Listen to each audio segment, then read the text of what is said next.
living with a rare genetic disorder known as Glutaric Aceduria type 1. I hope I get it right. In short, it's GA1.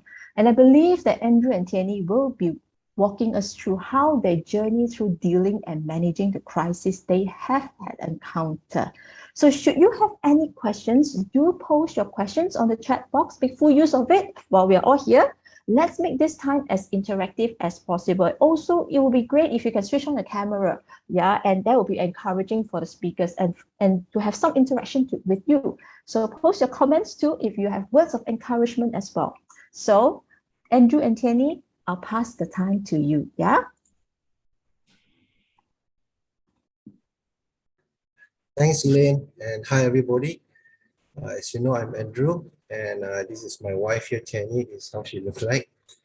Okay, and actually, just to let you know that we are a Christian family, and we are also a member of Every Nation Church Malaysia.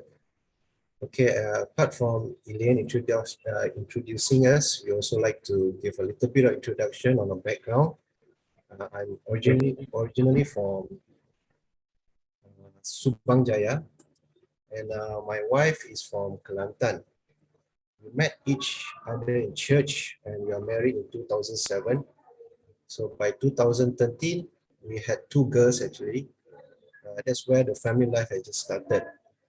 So me and my wife were working in the same company as well. So by 2015, unexpectedly, my wife was carrying twins. I'm actually a banana. So banana means that you can't speak Chinese. So people were saying it's a long form toy. So I think that means that saying good luck. So anyway, everyone was excited, awaiting the twins. This is our twins. We named them Aaron and Emmeline. Aaron is on the right and Emmeline is on the left. Okay, then after that, something happened which I'll let my wife explain further because it's better you heard from the person that experienced it. Okay, Yeah, pass on to my wife. So by 4 months old, right? One night, I noticed Aaron's head had this obvious vein, puffy and very prominent at their head. So I checked against the head circumference for this Aaron. So it was very anxious. I was very anxious. Actually, you can see the picture is we are at the hospital. So before we talk about that, I'm going to tell you that we were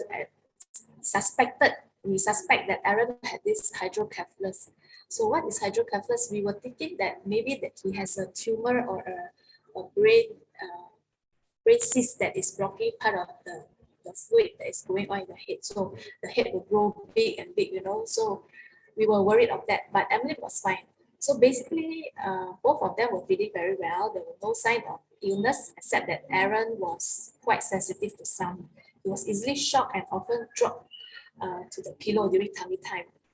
Okay, so other than that, they were perfectly fine and they were very cute. So, but actually deep down, I started to worry. And in my heart, I knew something wasn't right for that time with Aaron. So we went for follow-up, but they did not find anything. Numerous scans didn't conclude, and there were no diagnosis. Doctor only asked us to monitor and send us home.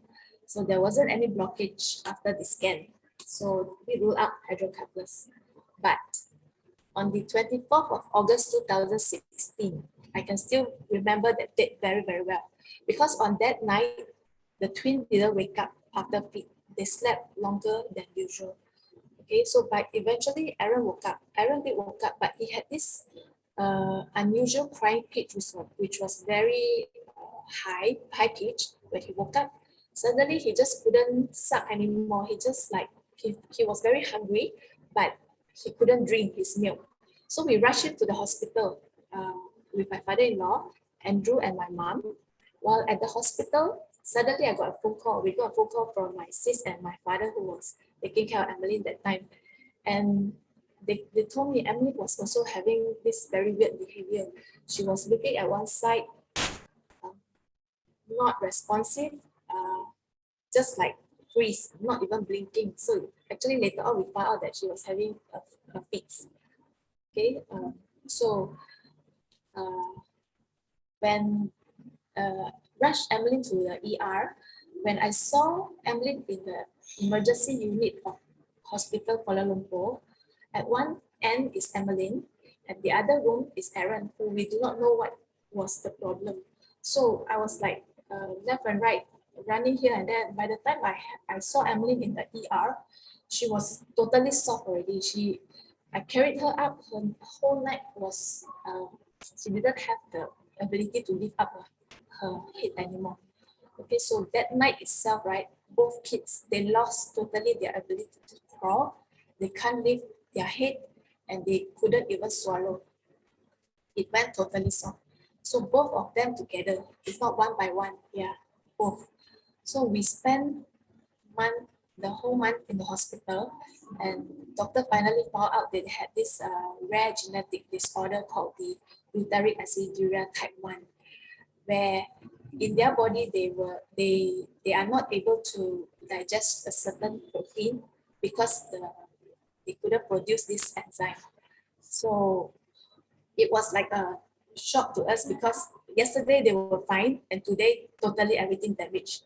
So I had to stop my work because my mental health was declining very, very, very rapidly. Everything just was so blurry. I didn't know what to do. I couldn't work and depression set in. The whole episode is just too overwhelming. And on top of that, we also had our two girls were only 6 years old and 3 years old at that time. Yeah. So the challenges that we go through, Andrew has his set of challenges and I have my set of challenges. So pass the time back to Andrew to share what he went through. Okay, coming back to challenges, like what my wife said, that my wife is going crazy. And right now we think back, we look back on what we are going through, find out that we can actually laugh at it. But during that time it wasn't funny and really serious. So coming back to here, what I meant is like, my wife going crazy is that we couldn't connect anymore. She's talking things which is, some of it doesn't make any logic. And we also talked and also tried to connect, but we couldn't, and then we even wanted to walk away. The decision making was out of hands. My wife's mental health at that time was declining rapidly. My in-law even brought her to see a psychiatrist, but it did not work out as planned. And she did not improve, but in fact gone even worse, even crazier. Stressful workload in the bank. I was really stressful and I couldn't keep my mind straight, and it affected my performance in the banking line. Constantly worrying about family finances, and there's a lot of expenses going on, especially we do not know if we have special kids. Thinking about what kind of future in job and family will be like. We're having special kids and we are all clueless on where to start and what to do. So in frustration, I tend to change to be a more depressive, slightly more aggressive. It's a day, most of the day coming home also, I was with frustration, telling God in the car, what is your purpose? Why is it so bad? It's getting stuck to no end, endless work, tired, and it's not getting any better in day out, day in. My relationship with my in-laws, who was actually staying with us, helping us out, also it went downfall. It got really bitter as well. I actually asked God personally, is it worth living this life? Because for me, it's like I'm living my own personal hell. So if you can, just shorten this life, because it's not worth living under these circumstances anymore. So this is actually what I'm facing during this time. And my wife was also facing a lot of challenge as well. And like I said, I want to hear from my wife about the challenges she faced as well. So I'm passing back to her. Yeah, so the responsibility was very unbearable. The weight was very heavy to carry. It's too much actually to carry. First was the medical challenge. How do we care for the twin? Because we are not from any medical background. We do not know anything about all the medication name, and so we have to learn. We even have to go to the HKL where they teach us how to make formula for this special kit, because they need to intake what they call it, the glutaric special kind of formula, which will take away that harmful protein. So we have to precisely calculate the scoop. So in my mind, I was very depressive. So even to calculate the number of scoop to make for them is a challenge for me. A few times that I make, I just throw the whole thing up because I just couldn't count. I couldn't even count. So the list goes on. That is only the milk, not to mention the medication. We have to remember the timing of the medication. And if we miss any feeding and if they do not drink enough, they might have another crisis, which happened the other day. They call it the metabolic crisis. Okay, so we had no choice but to seek help. My parents helped with the twins. My aunt came all the way from Kelantan to help, 2 aunts, and my in-law helped with the elder girls. At least we have some breeder in that sense. Okay, so and another challenge that we faced was the tubing part, where when they had the crisis, they were not able to drink by their own. So they have to insert this tube into their small little fragile body. We have to insert the tube from the nose to the stomach. So my aunt, who is a nurse, so she taught us how to do it just in case of emergency. But if let's say the twins pull it out, we have to bring them back to the hospital to insert it back. So it was very challenging because they always like to pull it out. So we learned to do it ourselves. But initially I did not have the courage to do, because I worried that if I put in their lung, the milk will go in their lung, or when I put wrongly, then all the blood will flow out from their nose and their mouth. So I just passed that task to Andrew. But eventually both of us learned to manage this. Yeah. So many things can go wrong when this procedure is being carried out. So the tension, you can imagine the tension in the house is always high. Everybody is tired emotionally, mentally, everyone is tired. So, and yeah, everything was just not fine lah. Okay. For us, if let's say normal kids is already very challenging, twins, what more? 2 special kids and another 2 younger ones who are craving for your attention, right? So there are lots of hospital appointments as well. We have to bring them for follow-up, for genetic clinic, for neuro, for physiotherapy, for speech, and also the OCCT. So I would like to emphasize again, when you are depressed, right, all this is really will really drive you up the wall, drive me up the wall. I couldn't manage at all this one. And I was constantly worrying what others will think of our family, what will think our older kids, how are they going to cope in school. Every day I wake up, I worry, and I do wish to wake up actually. But I really thank God that me and hubby are working in the same company. So during my time that I'm able to work at all, when I go to office, I went to the office, I just run to the toilet and I cry again. And my work is having a big impact on my job. And basically, until lunchtime, I will call my dad, say I need MC, I cannot work today, please come and pick me up. So it was very challenging at that point. And I thought to throw in my letter and to resign because I couldn't take it anymore. But my husband managed to connected with my HOD and department to liaise with the HR.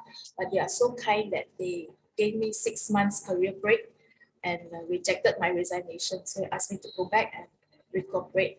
And then my boss told me, surely, but slowly you will recover. But I had doubt that time.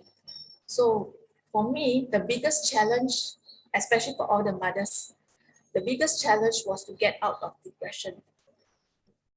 I really wanted to keep up in everything in life.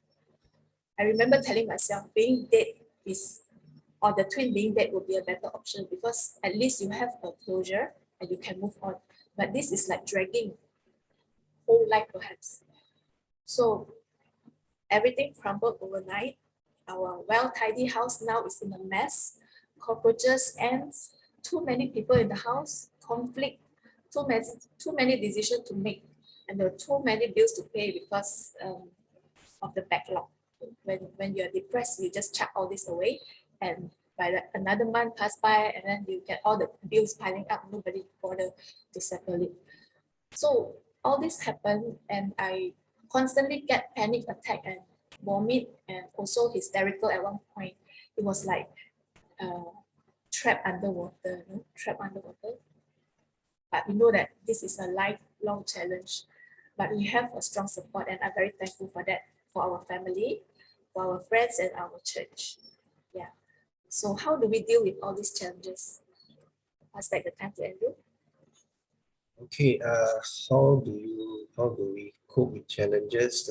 Actually, the answer is we didn't make it. Actually, we cannot make it out on our own. Okay, I just briefly just explain, just tell you a little bit of story. Okay, I remember contacting my dad and I'm talking to him. That time we were actually discussing, and I brought up this a bit hard to say, divorce. My dad was, I was telling my dad how hard it is, and he just said, hey, hold on for a moment.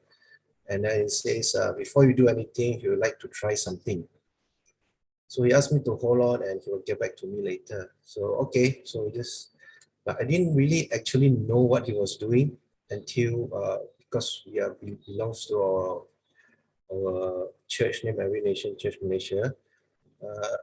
I only get to find out after Pastor Tim, which is also a senior pastor of Every Nation Church Malaysia, contacted me. Then I realized that what my dad has done is he contacted him to speak to us. So fast forward, me and my wife met up with Pastor Tim, and then he counseled us first to understand us better. First question, he asked me if I still love my wife and family. Without question, I said yes. And we talked further, and Pastor suggested few options to take so we can actually recover from this.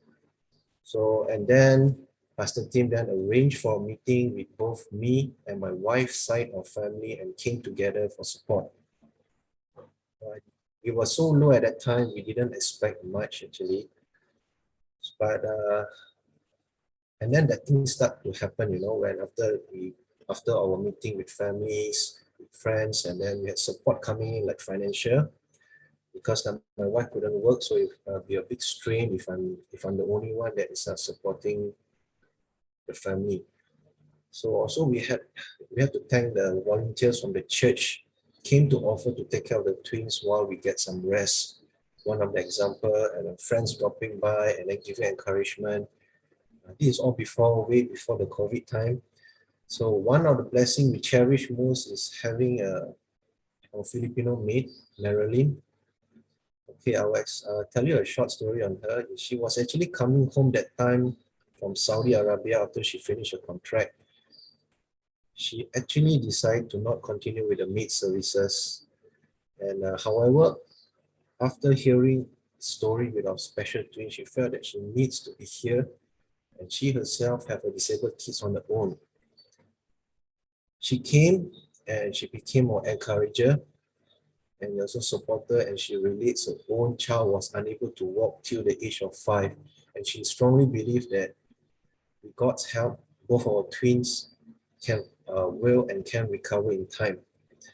And then she came and she took care of both of the twins like her own. She showed them love. She even showed us a few things like real encouraging to us that no matter how bad it is, we can still go on by this life by saying positive things together. Okay, honestly, right? Like I said earlier, we are not able to handle these things on our own. Everything is so new for us. And I want to also appreciate all of these people coming to our life, offering their help, giving us a chance to start all over again from scratch. So from that time onward, we start back from scratch as husband and wife, father and mother to the special kids. Okay, that's from one my past experience, and I will let my wife to follow up on this.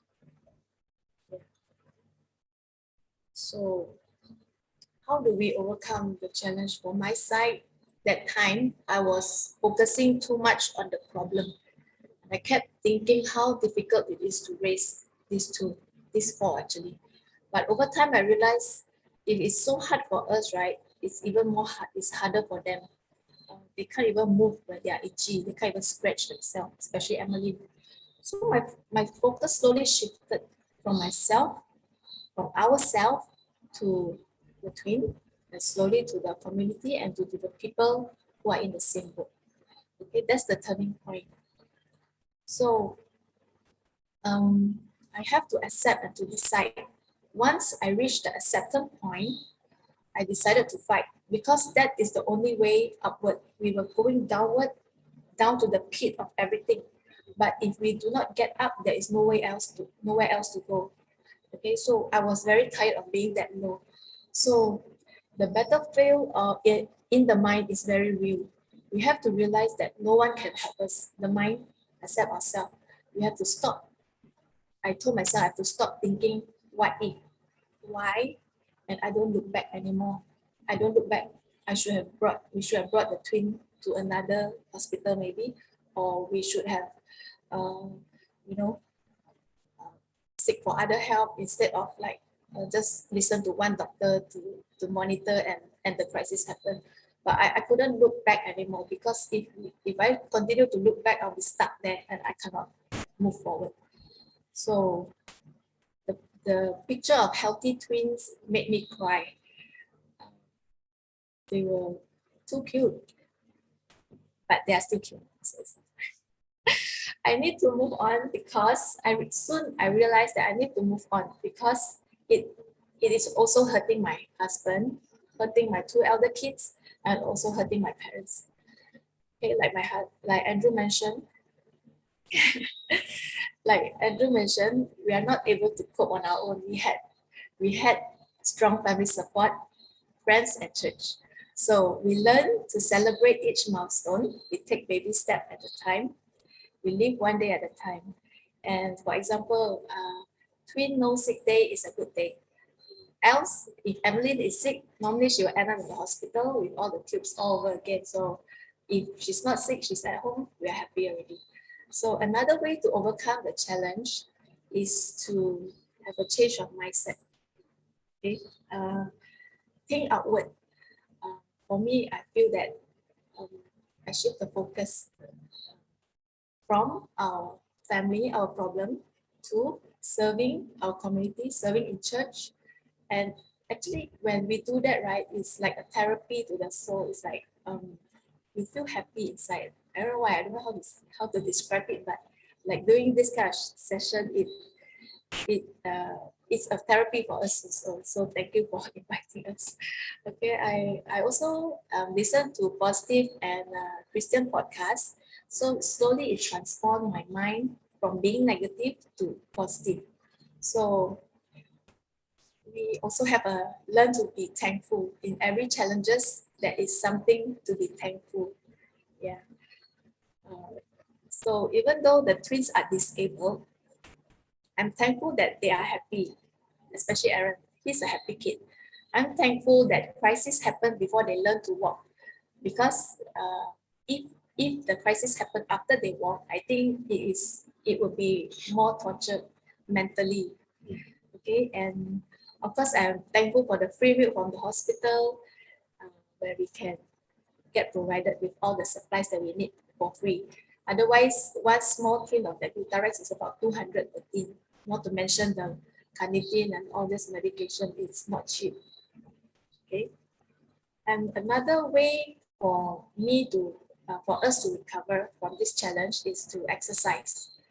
We join with our friends to go cycling at Putrajaya Lakeside with the two elder girls. At least we have some normalcy to to balance back and to feel happy. When we exercise, we feel happy. So also thankful for our kakak, our maid, who is a tremendous help to lifting up, taking care of the twin burden, while I can focus on the two other girls. Okay, so we also joined the support group in the Facebook, and we realized that there are many GA kids around the world, and some of them, some of their mothers are just so positive, so we can draw strength from each other through the support group. Yeah. So conclusion. Okay, and I just want to add in a bit is that I believe what has happened in our life is not a coincidence. One of our turning points happened after we have attended Victory Weekend. It's every nation church Malaysia program which help people to learn how to be free and to drop all their burdens and their shame, their guilt, and to trust God to move on. So yeah, so I really hope that I know there are some people who are similar situation like us. So I really hope that if you can't solve this and you don't know what to do, you need to reach out to your organization. Let's say if you're a Christian, you reach out to your church and so forth. Okay, so yeah, I think that's all from myself. And also both of us, we'd like to take this opportunity to thank God, the Nation Church Malaysia, pastors. Yeah, we have to thank God, thank ENCM pastors, Andrew's dad and mom, my pa and ma, Baju, King, Marilyn, and our bros and sisters and all our LG friends for your unwavering support and your prayers. And because of you, you have helped to see us through this difficult time. Because without you, we are not able to do this on our own. Thank you. Yeah, pass the time back to Elaine. All Thank you right. for listening. Yeah. Thank you so much. Yeah. And I remember that when we were talking through planning for this, yeah, and one thing that struck me is that I think, Thien Nee, you told me if we were to invite you 3 years ago, you wouldn't be able to come to this space to talk about it. Yeah. So with that, I'm so deeply encouraged by the both of you, the way how you step out and to reach out in this manner. Yeah. So you're being real, and to be able to share with us is something that is very respected. Yeah. So now we will come to a point of Q&A, right? And if the participants here, if you have any questions, and whether if you are also share similar experiences or journey with Andrew and Thien Nee, yeah, please do feel free to drop in your questions on the chat box, yeah, or if you have any encouraging words to share, please do so as well. All right. And okay, here are some questions that perhaps some of us have posted into the registration. Yeah, and some of it are already kind of like prepared ahead. And one first thing is that it's got to do with your marriage. Yeah, you talk about how you kind of like reach to the breaking point of your marriage and wanting to, call it off. Maybe a big D is in your mind. Yeah, but maybe share with us. Yeah, how did you manage to navigate your couple relationship through all this time to put the relationship in place, and during, whether it is during challenging times or whether it is during the good times. Yeah, and what was helpful and what wasn't helpful. This is to focus on your marriage. Yeah. Okay. Okay. Just to okay, I will answer this question. Okay. We are first of all, we are very thankful that I managed to get in to Thien Nee's company. I mean, the same company together. So what we did, like, we spent time during our lunchtime. Instead of going out with my colleague, they completely understand my situation. They say, why not you walk with your wife? This is before she happens to go on the leave. So when we go out with her, we try to be as helpful as I can. Always talk positively and understand encouragement. I always remind her that we are always on the same team. We help each other regardless who is down.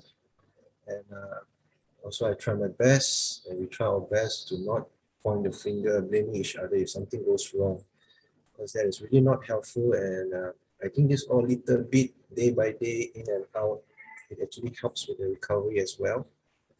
Yeah, so that's from my side. Mm. And Anything from you, Thien Nee? I hear that there's a little pocket of time of having lunch together and kind of rekindle the kind of relationship, isn't it? Yeah. Yeah. So because that time he was a colleague and he was also a husband. So that's the only time that we can go out and have lunch, because when we come home means a lot of tasks waiting for us to do. So yeah, that's a time for us to talk it out, or at least have some time together. Yeah, I hear what Andrew mentioned. One thing that is very significant is that learn not to point fingers at each other. I think this is something for us as whether we are spouses of to our partners and so on, our husband or wife, is something that is very commonly, pointing finger at each other. Yeah, so is this something that Thien Nee, you resonate with that too? Yes, because no one is perfect. So instead of focusing on what he is bad at, we focus what he is good at. So we see the good part in each other. So even though there are parts where he's not happy with me or I'm not happy with him, but we try to don't like amplify it, like why didn't you do this? Why didn't you do it like that, like my way? I just let him do his stuff, and um, we try to understand each other, like compliment each other. So he needs space, I just give him space. Whatever I can do, I'll just do. So that's why. Yeah. Right. So for those out there, if you are having challenges with your husband or your wife, if you have children with special needs, maybe this is something that we can learn together. And if you have any comment, please feel free to drop in. If any questions pertaining to how to deal with couple relationship, having children with special needs in the midst. All right. So there's question here from Angela, and that I'll tie it to the second question when it comes to parental relationship, coping with your older children, that means your daughters, and how then do you actually share the attention with them, because the focus is more towards on your twins who may require more attention than them. And tying to Angela's question is that how do your other two kids feel about the twins? yeah, Okay. Actually, this was one of my biggest challenge as well, because I constantly feel guilty that we cannot be that kind of parents for the two elder girls, which we plan to be like. When all the kids, the mom will cook and then make sure they eat proper nutrition, train them. We do not have that kind of time, but I learned to let go a bit of the guilt, but we do our best in the additional time that we can find. Like for example, during school holiday, before the COVID time, we will bring the two elder girls to staycation, like go Genting, or just a breakaway. Thanks to our parents and our maid that they're able to care for the twin while we are away. So at least we go there and we recharge, and it also helps us as parents to recover in a normal activity kind of way. So it's very enjoyable for them. And but sometimes they will ask, why not we bring the twin as well? But that time the twin was too fragile to travel and with the tube around. So but later on, eventually we did go in the whole gang with the Wow. grandparents, with the twin although. Yeah. Wow. So it took some time for us to reach that point. And it seems like it involves like a whole system of support that you Yes. have, and that is very important. Yes. Yeah. And I hear that when you actually step out of it to the point of acceptance, yeah, and kind of like wanted to reach out. And Andrew, you mentioned that you asked help from your father, and that was the significant time of you stepping out. Am I right? Has happened. Yeah, actually, yeah. Sorry, I couldn't hear. I was breaking up. Oh, Yeah. yeah. So I was saying that, the acceptance part is that when you come to that point and you reach out for help, that when you went for your father, yeah, for help, that was that point, the pinnacle, yeah, of all. Yeah, That, that's right. When I reach out for my dad, I mean that I usually don't actually communicate and try not to share my problem with other people. But at this time, I don't know why I reach out for my dad, because I don't really talk to my dad a lot of things also before this, because we have a lot of gaps. But after this, all of this, right, I can talk freely with my dad. Like, a lot of things has happened, relationship has been healed. I mean, many things now. Yeah, but that is the first one where things start to change when I communicate with my dad, and you start to reach out, and things start to fall into place after that. And also, I have to say there are a lot of prayers. Pastor, the whole family were praying, and yeah, that's how the acceptance. mm, yeah. So I guess also coming back to your relationship with your older daughters, how would you actually like tell them their worries, their concern that they have? They may have their own sets of worries and concern, right? When it comes to their younger siblings with long-term condition. Yeah. So do they actually talk about it with you? Actually, they don't. I I don't know. I did ask about them before, and they are in their mindset.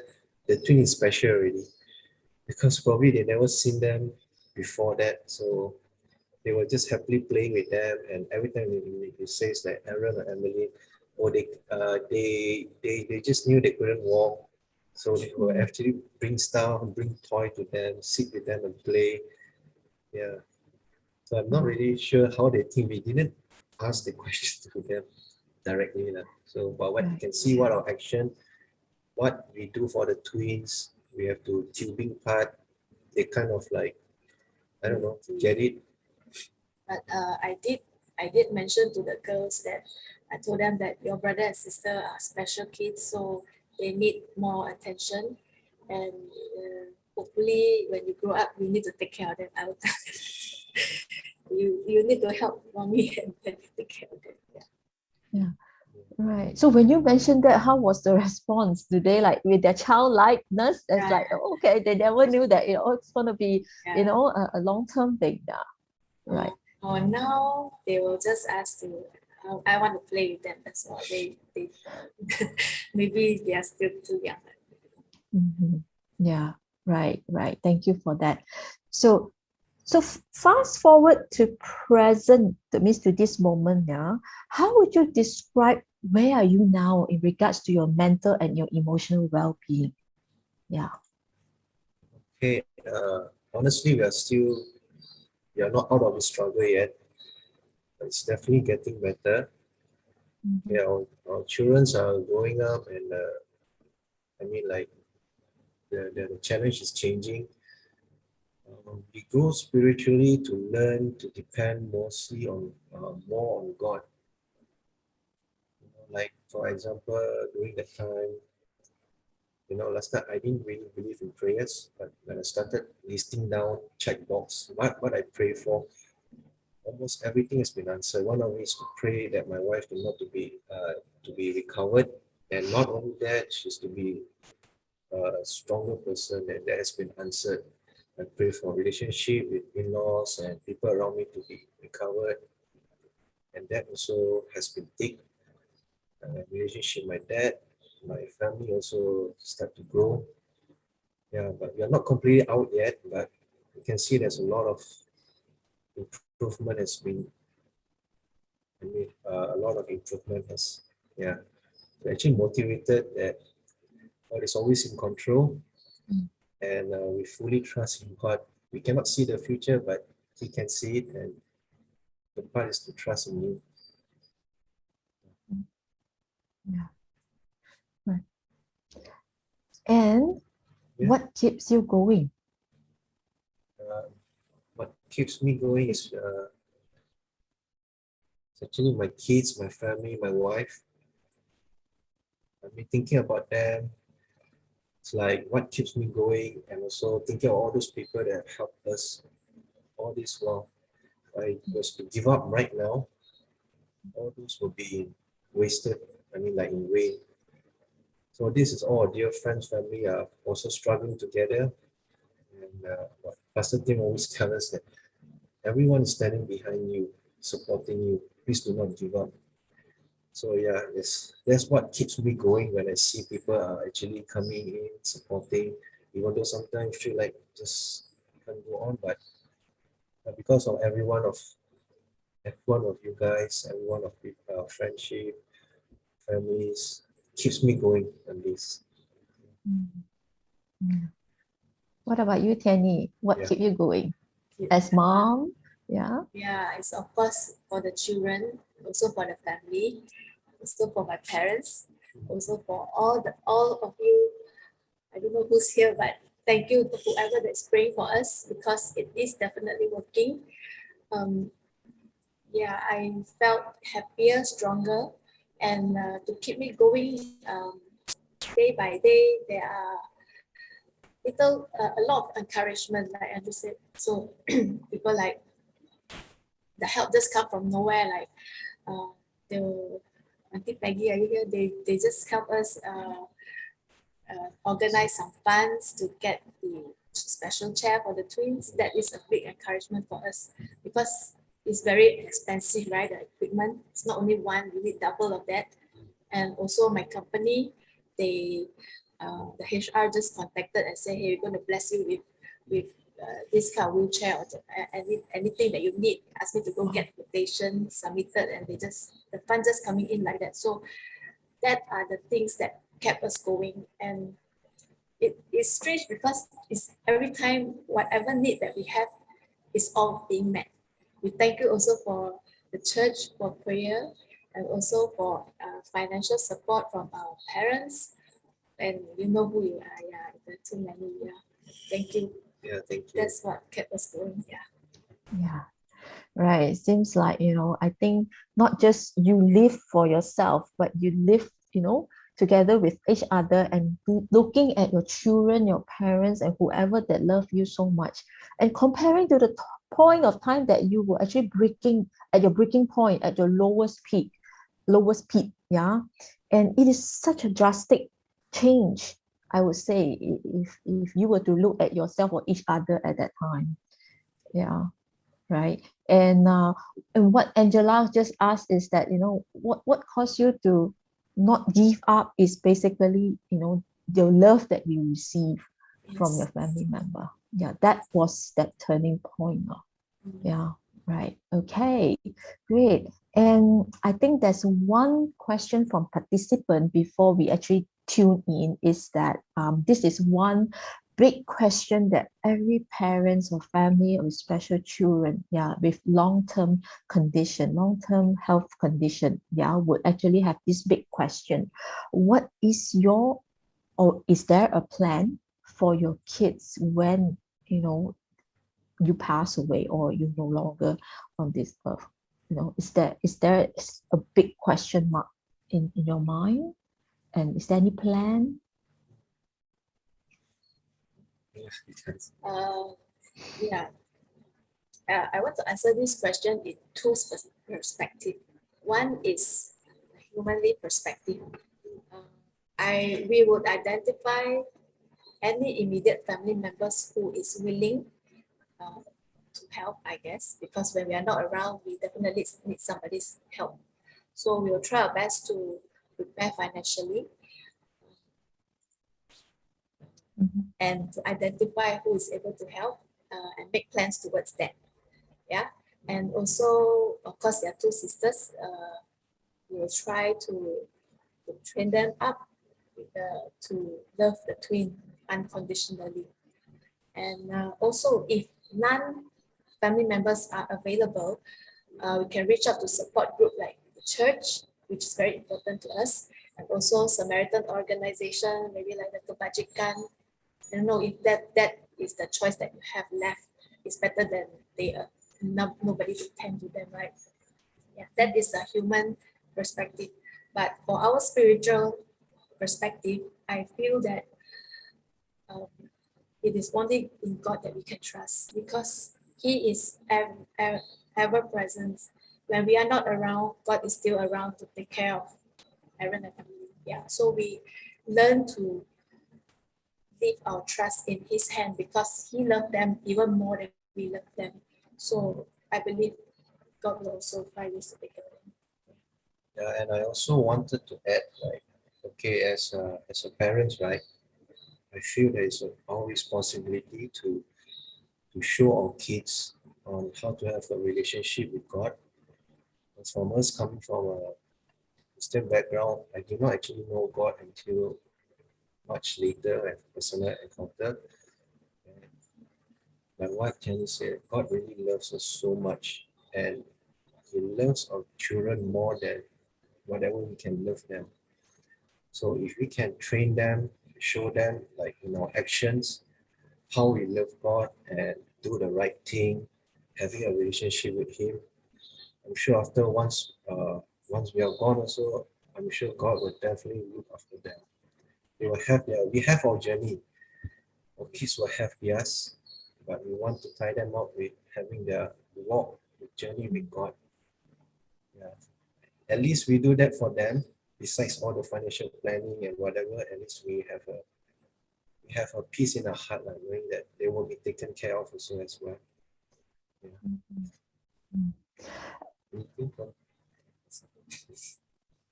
I'm just wondering at this time now, what would be the biggest fear that you may have? Yeah.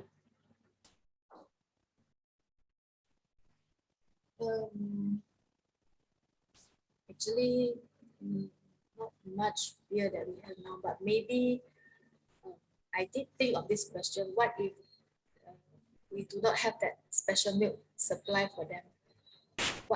What will they survive on? Maybe that is part of my fear. I did think of this question. Yeah. What if there's no more stock coming in? What are we going to do? Yeah. It's not even the stock. Sometimes we are being told that there's no stock at once also.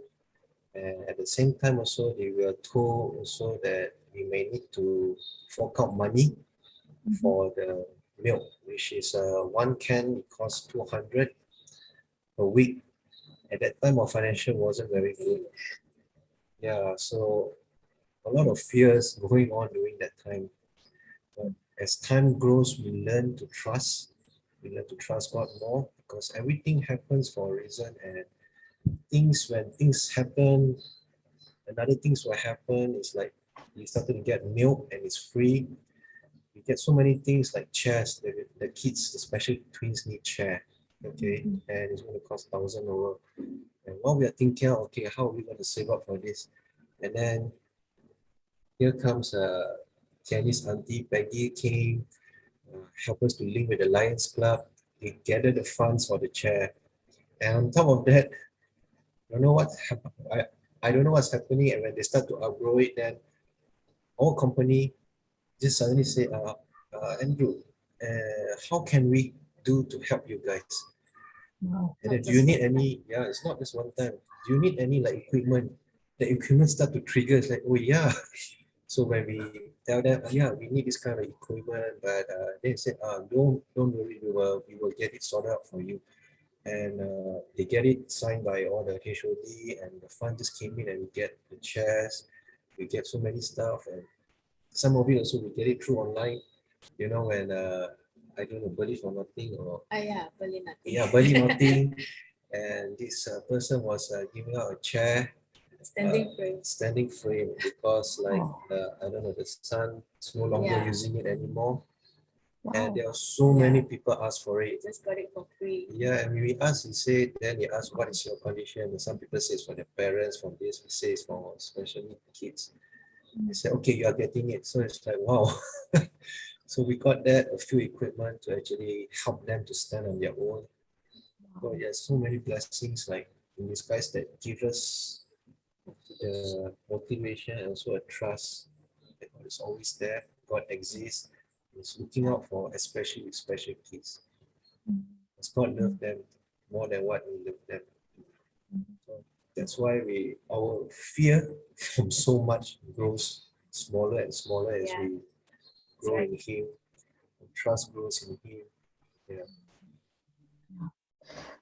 Yeah, I guess it's valid to have that kind of fear because every day, you face it, yeah, and you see that, yeah, and but what I hear from you is that when you take one step out of it, yeah, and things just come, yeah, without you knowing it, expecting it, yeah, right, yeah. So And it thank is you for required. sharing.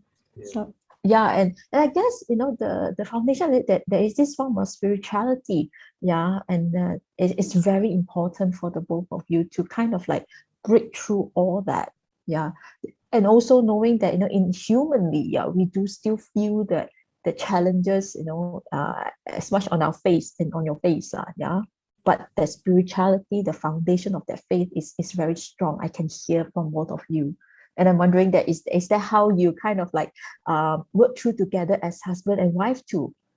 Yeah, to kind of like, hey, let's tag along together, work together as partners. Mhm. Yeah, yeah. Wow. Teamwork.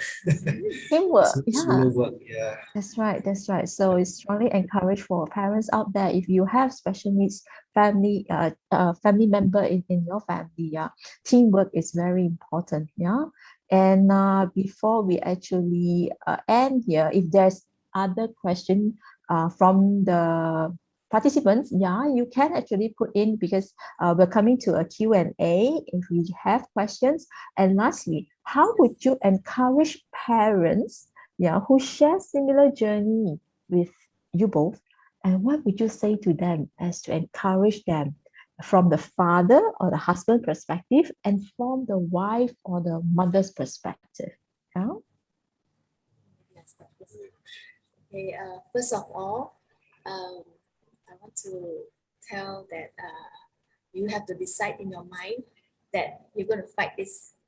If you do not have the resource, you go ask for help. You don't keep quiet to yourself because it will hurt yourself and also people around you, especially if you have other kids. Seek help.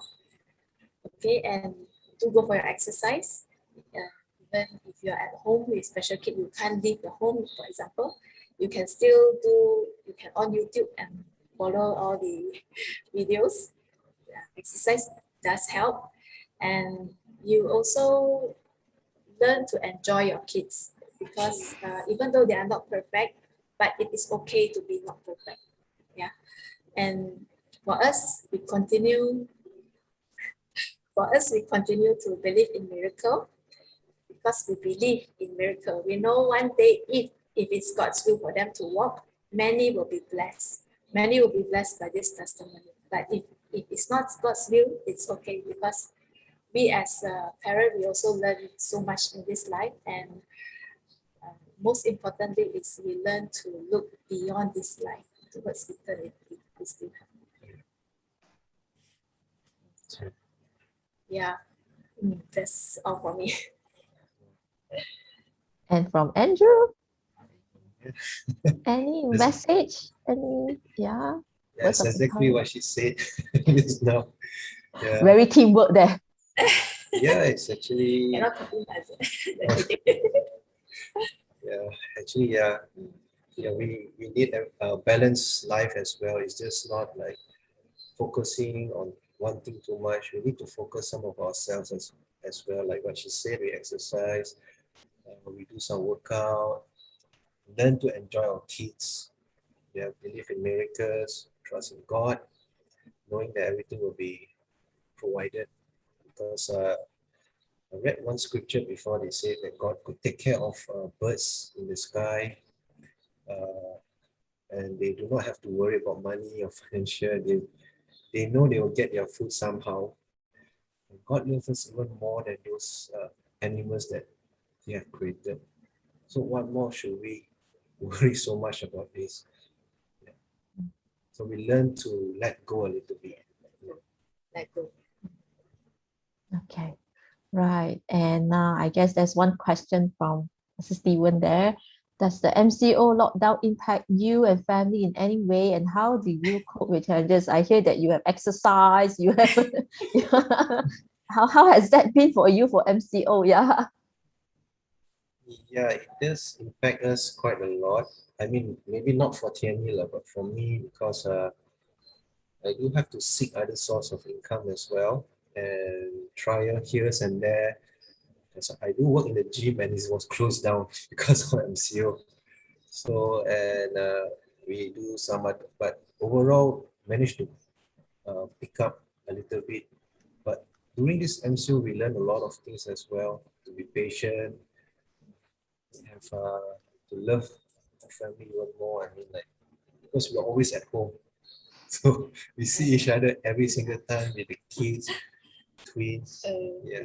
You're gonna add something? Yeah. The MCO part, maybe the twin is okay because they are always MCO for them, right? But for the two elder girl, it's very challenging to cope. I'm working from home, and I think all the parents share the same challenge, right? You have to take care of their homework, their class, and you have to do your work. So, but I guess for me, I have to certain part that I cannot do. I just have to let go. Yeah, just let them be and trust that sooner or later they will learn. Maybe not at my expected speed, but yeah, pray for them. Yeah, right. So it seems like, how everybody is in the families try to kind of like fit into the pandemic season and to adjust the new norm. Yeah, similarly to your family too. Yeah, in some ways. Yeah, right. But to keep that growth mindset, from what I hear from Andrew is that, there are certain things that you learn from this pandemic to be patient and whatnot. Yeah, I guess that's something I also learned from you lah. Yeah, and not to complain and grumble so much. Yeah, I'm sure. Yeah, all of us we can resonate with that lah. Huh? All right. So, is there any more question? No more, right? So we want to thank you so much for you both for being so real and to be open to share the empowering story. So I think for myself, I truly appreciate for you both to spend your time with me or with us here. Lah. I do not know for the rest of if you feel that you have gleaned something or you have learned something, yeah, and you have kind of like adopted certain perspective change in this time. Like, please drop in your comment, yeah, and what you have learned, what one thing that kind of like struck your mind and kind of like make you feel that, hey, I can actually walk out from my situation too. Yeah, please feel free to drop your comment and to encourage one another. All right. So and before I end, I would like also to give you back a gift. Yeah, and if I may ask, Dive, can you share the screen? Yeah, and I came across this from YB Hannah Yor just few days ago. Yeah, on this poem by a parent who have a child or an adult child now with a Down syndrome. Her name is Emily Pearl Kingsley. So it's this poem with title called Welcome to Holland. Yeah, and it says that I am often asked to describe the experience of raising a child with a disability, to try to help people who have not shared that unique experience to understand it, to imagine how it would feel. It's like this. When you're going to have a baby, it's like planning a fabulous vacation trip to Italy. You buy a bunch of guidebooks and make your wonderful plans. The Colosseum, the Michelangelo David, the gondola in Venice, and you may learn some handy phrases in Italian. It's all very exciting. After months of eager anticipation, the day finally arrives. You pack your bags and off you go. Several hours later, the plane lands. The stewardess comes in and says, "Welcome to Holland." Holland? You say, "What do you mean Holland? I signed up for Italy. I'm supposed to be in Italy." all my life I've dreamt of going to Italy. But there's been a change in the flight plan. They've landed in Holland and there you must stay. The important thing is that they haven't taken you to a horrible, disgusting, filthy place full of pestilence, famine, and disease. It's just a different place. So you must go out and buy a new guidebooks, and you must learn a whole new language, and you must meet a whole new group of people you would never have met. It's just a different place. It's slower paced than Italy, less flashy than Italy. But after you've been there for a while and you catch your breath and look around and you begin to notice that Holland has windmills and Holland has tulips. Holland even has Rembrandts. But everyone you know is busy coming and going from Italy, and they're all bragging about what a wonderful time they had there. And for the rest of your life, you will say, yes, that's where I was supposed to go. That's what I had planned. And the pain of that will never, ever, ever, ever go away, because the loss of a dream is a very, very significant loss. But if you spend your life mourning the fact that you didn't get to Italy, you may never be free to enjoy the very special, the very lovely things about Holland. All right? So with that, I would like to give this gift and share this gift, to you, Andrew and Thien Nee, and to the rest of the parents who seemingly have special needs children with them. Yeah. All right.